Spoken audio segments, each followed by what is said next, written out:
Nós saudamos a todos com a paz do Senhor Jesus. Estamos no programa As Profecias de Daniel. Entramos no episódio passado, no capítulo 2, o sonho escapado de Nabucodonosor. Já fizemos alguns comentários de como Nabucodonosor requereu dos sábios de Babilônia que dissesse o sonho que ele esqueceu e que não lembrava. Evidentemente que não há ninguém que possa fazer isso.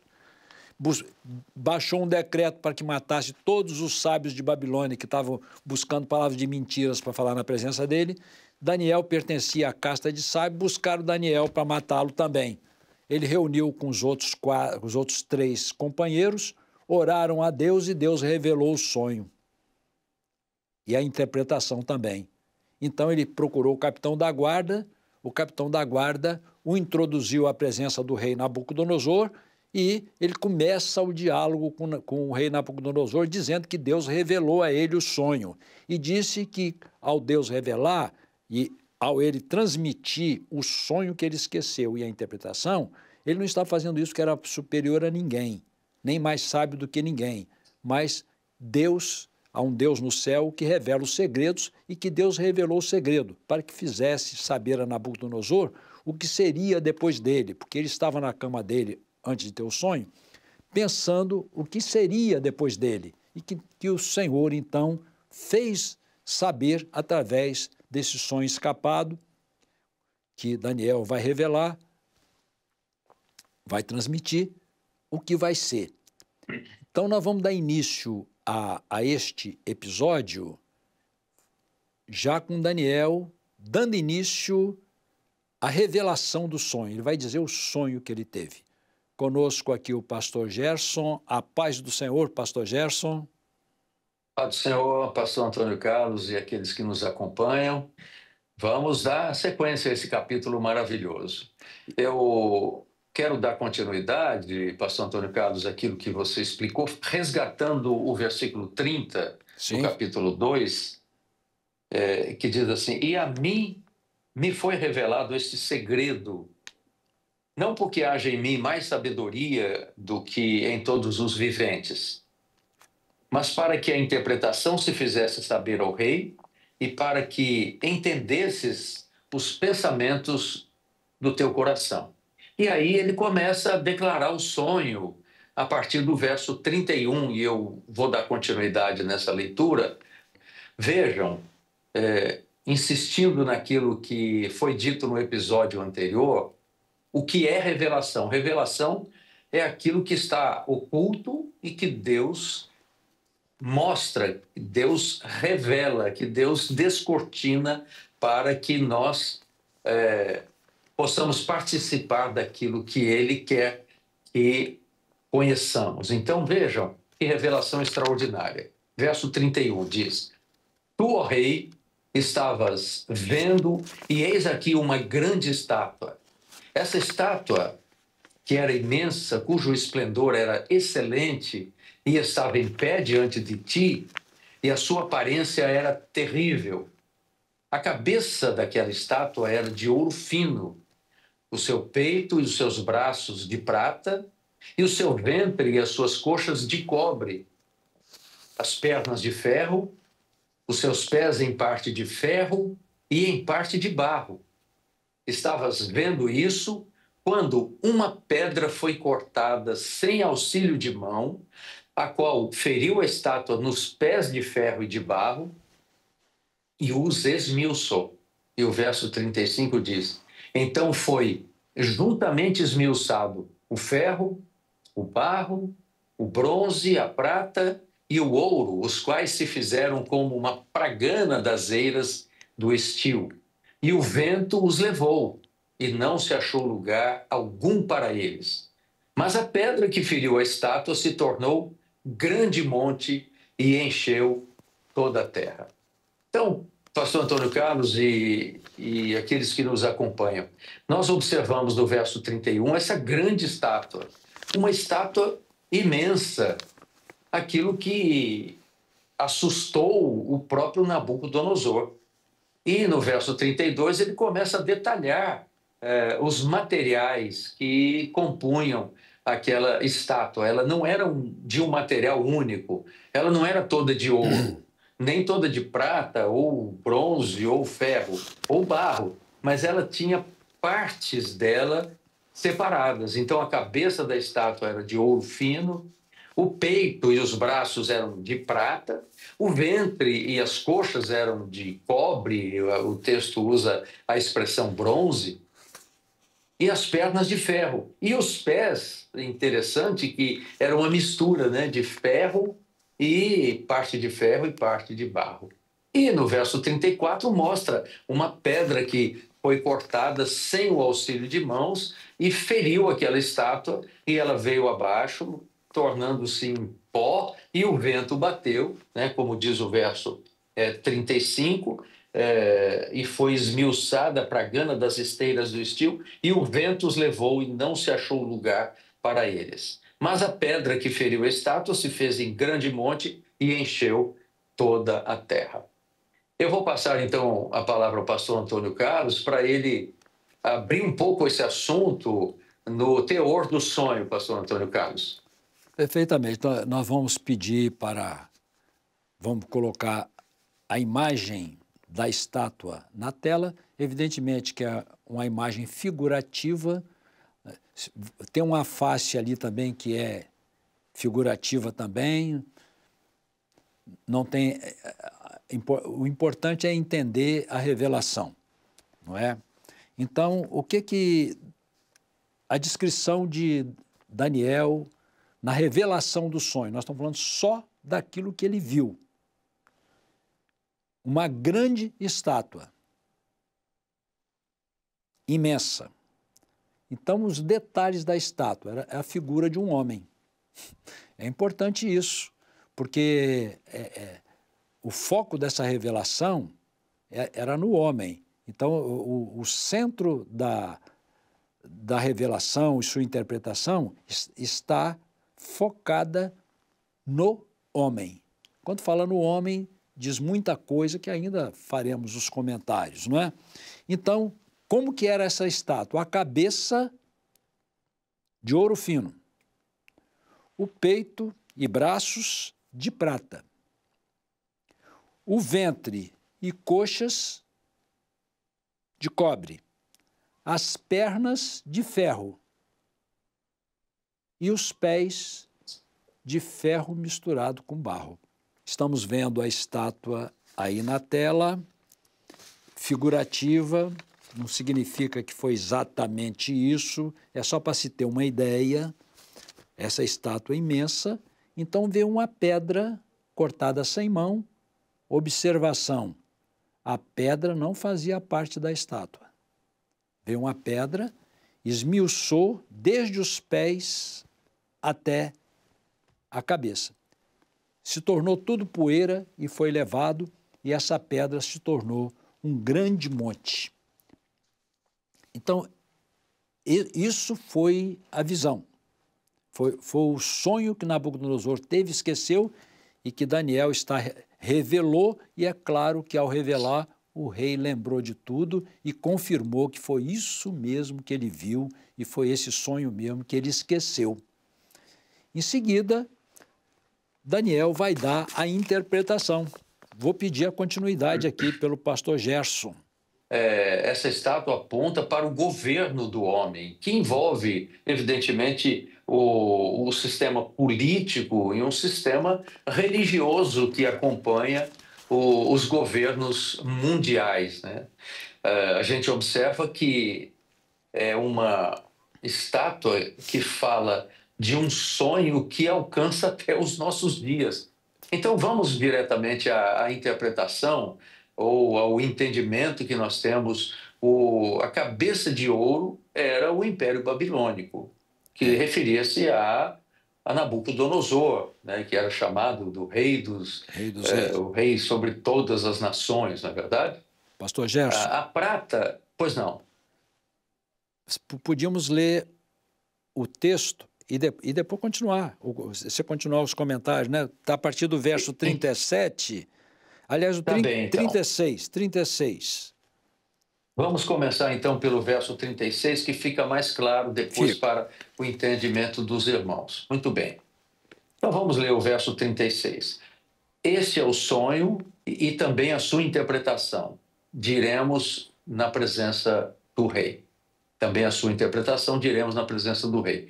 Tu, ó rei, és rei de reis, a quem o Deus do céu tem dado o reino, o poder, a força e a glória. E onde quer que habitem os filhos dos homens, na tua mão entregou os animais do campo e as aves dos céus, e fez que reinasse sobre todos eles. Tu és a cabeça de ouro. Então aí já tem a interpretação que o próprio Daniel deu para Nabucodonosor. Tu és a cabeça de ouro. Ele deve ter ficado bastante honrado com isso. Mas o verso 39 continua e diz: E depois de ti se levantará outro reino, inferior ao teu, assim como a prata é inferior ao ouro, o outro reino será inferior ao teu, ele se referindo ao próximo reino após Nabucodonosor. E um terceiro reino de bronze, o qual dominará sobre toda a terra. Verso 40. E o quarto reino será forte como ferro, pois como o ferro esmiuça e quebra tudo, como o ferro que quebra todas as coisas, assim ele esmiuçará e fará em pedaços. E o verso 41, podemos ler ainda. E quanto ao que viste, dos pés e dos dedos em parte de barro de oleiro e em parte de ferro, isso será um reino dividido. Contudo, haverá nele alguma coisa da firmeza do ferro, pois viste o ferro misturado com o barro de lodo. Então, pastor Antônio Carlos, essa é a leitura desse texto. Não sei se você quer comentar alguma coisa ainda sobre essa porção bíblica que foi lida. Certo. Então ele viu a imagem e Daniel entrou agora na interpretação. Então ele está dizendo o seguinte: a imagem de um homem. A imagem de um homem, então, ele está descrevendo os reinos mundiais. Pela leitura deu para entender que são reino, reino, reino, reino. São os reinos mundiais, desde Nabucodonosor até os presentes dias. Foi a revelação do que há de ser depois de ti, até o fim dos tempos. E o foco no homem, e se está analisando essa estátua com a figura de homem, está dizendo que o foco é o homem, sua capacidade de gestão, porque tem outros focos. Nós vamos ver depois, em outros capítulos, que a revelação, ela dá outros focos. Então, o centro daqui está centrado no homem e sua capacidade de gerir, sua capacidade de gestão. Então, o primeiro reino foi de Nabucodonosor, ele é a cabeça de ouro. Depois dele, o segundo reino, isso está na história e se sabe perfeitamente, pelo menos até o Império Romano.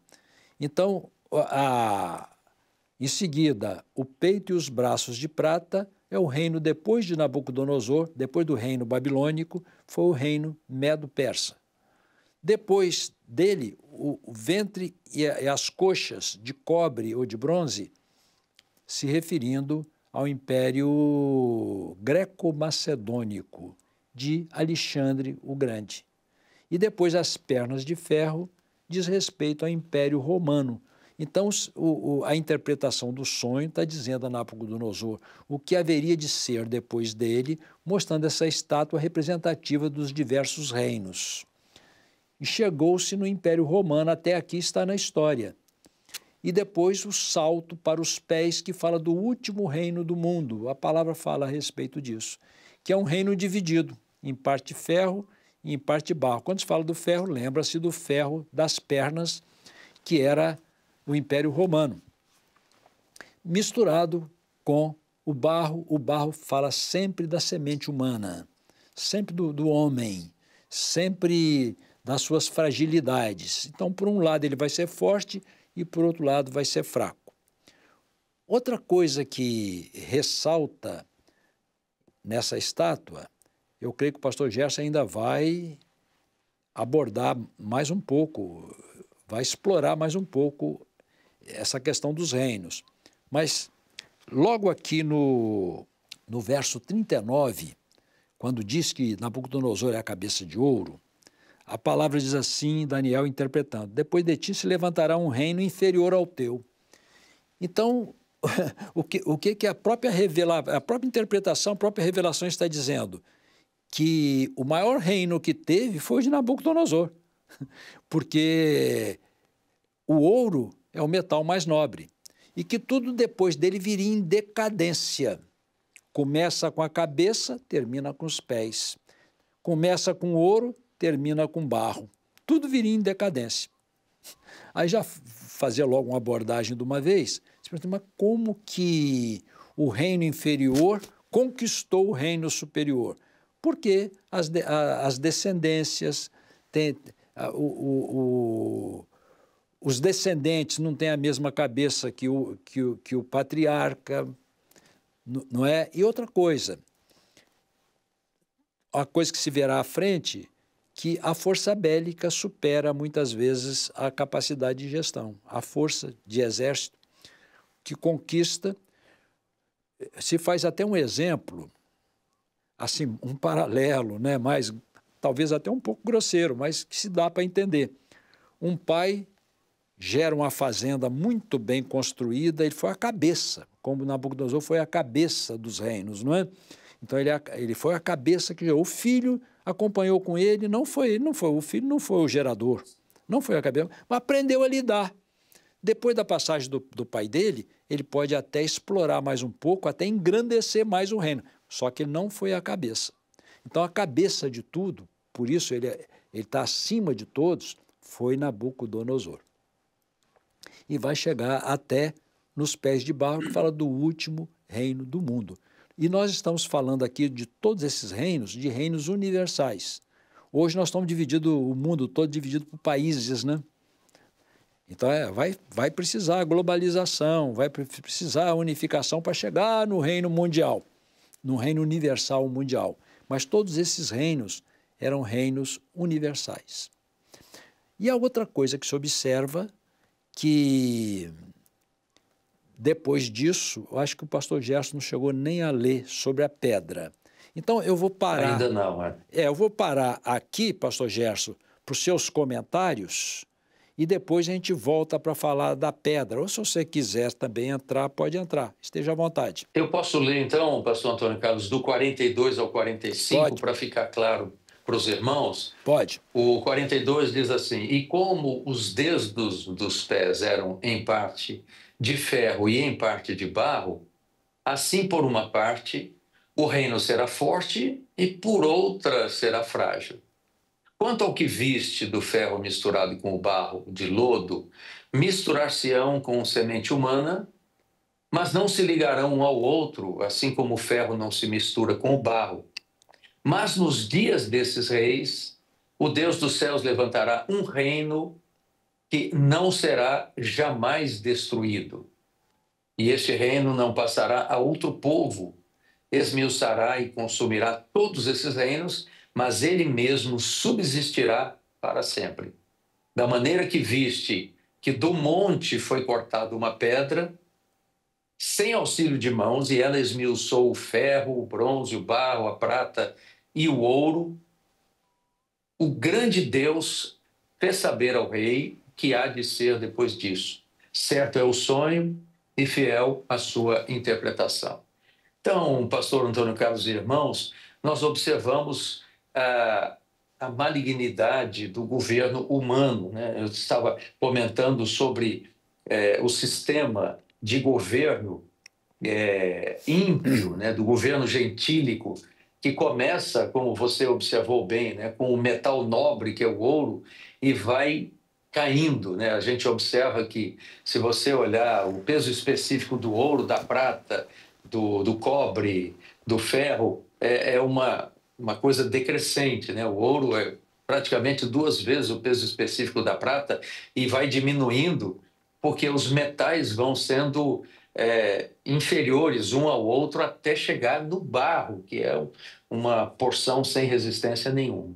Então, nós observamos que o reino humano, o reino gentílico, ele foi deteriorando-se conforme mostra a história. E você observou bem, né? Muitas vezes a capacidade de gestão, a força bélica é tão forte que inibe a capacidade de gestão, a inteligência, porque se acha todo-poderoso, e nós sabemos que os reinos humanos são temporários, eles são passageiros. Só quem está no poder é que não sabe disso, ou não se lembra disso, ou não quer aceitar essa grande verdade. O governo humano é passageiro, e a cada reino gentílico que governa o mundo, eles vão se deteriorando. E você observou muito bem os blocos, né? Os blocos econômicos, os blocos que se formam hoje no mundo, têm essa tendência de se agruparem para formarem um grande bloco mundial. Mas isso, certamente, você deve comentar daqui a pouquinho. O que eu gostaria de fazer menção é dessa pedra, essa pedra sem mãos, que foi lançada do alto, né? É uma coisa maravilhosa. O Deus do céu levantará um reino que não será jamais destruído. Então, essa pedra fala do tempo do fim. Eu não sei se você já vai abordar esse detalhe, mas fala de uma profecia gloriosa que nós esperamos, que é a volta do Senhor Jesus para o estabelecimento de um reino que jamais será destruído e ele subsistirá para sempre. Então, eu só queria fazer essa observação dentro desse texto lido e eu devolvo a palavra a você para fazer os comentários. Perfeitamente. Considerando a nossa exiguidade de tempo, já estamos aqui dentro do término do episódio, mas nós vamos precisar realmente de voltar ao assunto no episódio vindouro, no próximo episódio, e vamos fechar esse episódio então com as palavras aqui do pastor Gerson. Estamos falando aqui dos reinos mundiais. O sonho de Nabucodonosor diz respeito ao que vai ser depois dele, ou seja, de todos os reinos humanos da terra. E depois virá o reino do Senhor Jesus, simbolizado pela pedra, um reino que não vai passar. Todos os reinos humanos vão passar, mas o reino do Senhor Jesus é um reino eterno que não vai passar. Nós vamos voltar a esses comentários com mais alguns detalhes interessantes a partir do próximo episódio. Agradecemos a presença do pastor Gerson.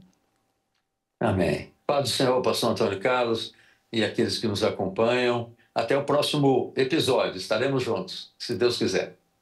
E a paz do Senhor aos irmãos. Encerramos aqui este episódio.